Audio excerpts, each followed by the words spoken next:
ഒരു കാട് പോലത്തെ സ്ഥലമാണ്, നിറച്ച് കളറിലുള്ള ഫ്രൂട്ട്. കൊതിപ്പഴം പറിച്ചെടുത്തിട്ട് ഒരു രക്ഷയില്ലാതെ കിടപ്പുണ്ട്, സാധനം ഒരുപാടുണ്ട്. അപ്പോൾ കൊടുങ്കാട്ടിലൂടെ നമ്മൾ കിടിലൻ സാധനം പറിക്കാൻ വേണ്ടി പോവാണ്. ഏയ് നീ മറന്നു വീഴാതിരുന്നാൽ മതി.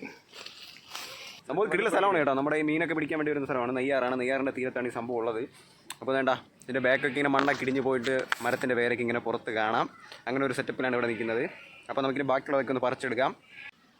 നിങ്ങളുടെ നാട്ടിൽ ഇതുണ്ടോ എന്ന് അറിയത്തില്ല, ഇതിൻ്റെ കറക്റ്റ് പേരെന്താണെന്ന് അറിയത്തില്ല. ക്ലിക്കൊത്തിപ്പഴം എന്നാണ് ഞങ്ങൾ കുഞ്ഞിലെ മുതൽ പറയുന്നത്. ഈ മാസത്തൊക്കെയാണ് ഇത് പഴുത്ത് തുടങ്ങുന്നത്. ഇപ്പം നല്ല മധുരമൊന്നുമില്ല, മഴ സമയമായതുകൊണ്ടായിരിക്കണം. ഒരു കാട് പോലത്തെ സ്ഥലമാണ്, നിറച്ച് പഴുത്ത് ഇപ്പോണ്ട്. മേളറ്റത്തൊക്കെ ഇഷ്ടം പോലെയുണ്ട്.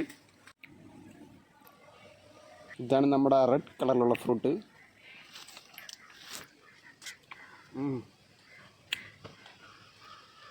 ബാക്കി പറിക്കാം. എടാ മോനെ കിട്ടില്ല. വാവ് കൊല.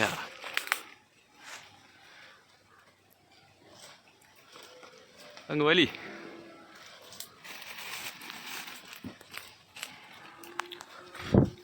നമുക്കിപ്പോൾ തൽക്കാലത്തേക്ക് ഇത്രയും മതി. അപ്പോൾ വേണ്ട നമ്മൾ ആവശ്യത്തിൽ കൂടുതൽ കിടക്കൊത്തിപ്പഴം പറിച്ചെടുത്തിട്ടുണ്ട്. അപ്പോൾ ഏകദേശം ചെറിയ മധുരമുള്ളൂ കേട്ടോ. എല്ലാ പ്രാവശ്യം കിട്ടുമ്പോഴത്തുള്ള ഒരു മധുരമൊന്നുമില്ല, ചെറിയ പുളിപ്പും മധുരം കൂടെ കൂടിയ ഒരു സംഭവമാണ്. അപ്പോൾ നിങ്ങളുടെ നാട്ടിൽ ഈ സംഭവം ഉണ്ടെങ്കിൽ എന്ത് പേരിലാണ് അറിയപ്പെടുന്നതെന്ന് എന്തായാലും കമൻറ്റ് ചെയ്യാൻ മറക്കണ്ട. അപ്പോൾ നമ്മളിനി പോകുന്ന വഴിക്ക് കഴിക്കണം. കുറച്ച് കൊച്ചു കൂട്ടുകാർക്കൊക്കെ കൊടുക്കാനുണ്ട്. അപ്പോൾ ഇത് അമിതമായിട്ട് കഴിക്കാൻ പാടില്ല. അമിതമായിട്ട് കഴിച്ച് കഴിഞ്ഞാൽ നമ്മളെ ലൂസ് മോഷൻ ഉണ്ടാകാൻ ചാൻസ് ഉണ്ട്.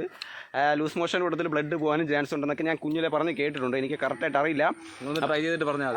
അപ്പോൾ അടുത്ത് നല്ലൊരു കിടിലം വീഡിയോ ആയിട്ട് കാണുന്നവരെ ബൈ.